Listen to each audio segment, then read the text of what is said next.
participé par les affaires culturelles et par l'ambassade de Madrid, j'ai voulu choisir une œuvre qui corresponde avec les deux cultures, de faire quelque chose qui aille à la fois avec Monaco et l'Espagne.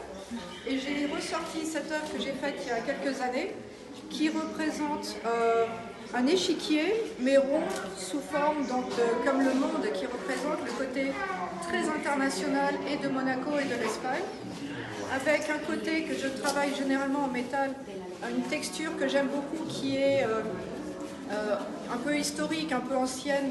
C'est de l'art contemporain, mais en même temps, il y a une grande référence au passé.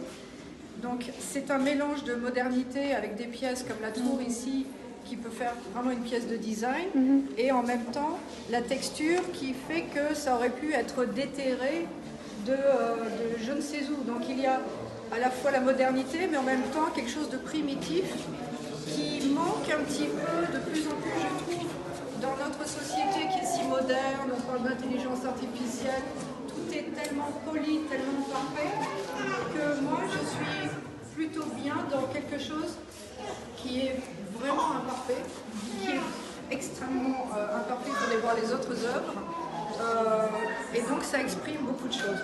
Et pour la petite histoire, cette œuvre, je l'avais faite inspirée par une autre belle invitation.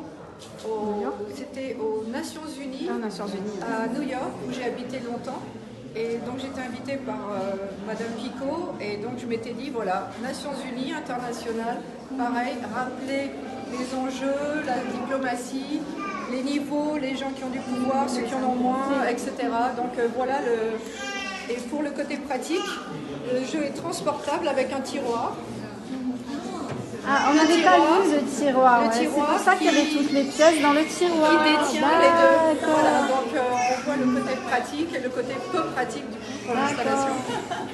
Donc voilà. Bravo. Voilà.